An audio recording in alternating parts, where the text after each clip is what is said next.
Mbebes, un des sites de renommée internationale qui accueille des milliers de tonnes d'ordures en provenance de la capitale et environ. Il est situé dans la commune de Malika, qui est un des quartiers inondables de la région de Dakar. Malika, sans nul doute, est confronté à un problème de santé publique. Plusieurs pathologies y sont domiciliées.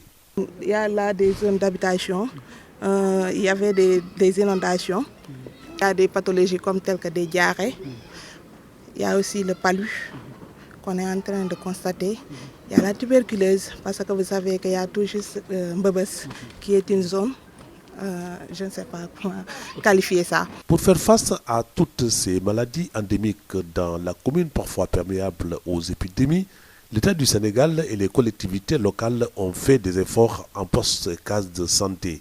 Mais le mal est toujours là. Vous savez, le site existe depuis très longtemps. On a eu plusieurs offres, mais quand ça n'allait pas en droite ligne avec nos besoins, nous les avons refutés. Cette fois-ci, nous pensons que l'offre est la bonne et nous l'avons saisie au vol.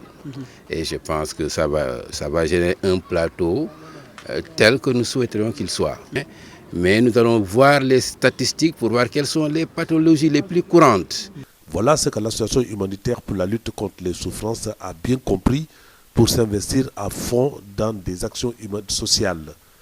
Après plusieurs localités dans le pays, c'est le tour de Malika de bénéficier d'un poste de santé d'un coût global de 300 000 $ américains avec le soutien de partenaires américains. C'est pour construire un centre de santé. C'est le besoin présenté par la commune de Malika.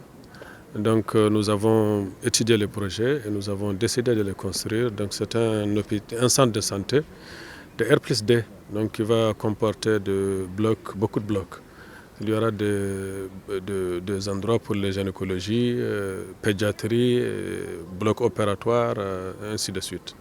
La cérémonie s'est déroulée dans une ambiance de sobriété en présence des députés de Malika et de Keur Massar, des populations bénéficiaires qui ont rendu un vibrant hommage au président de l'association et ses collaborateurs.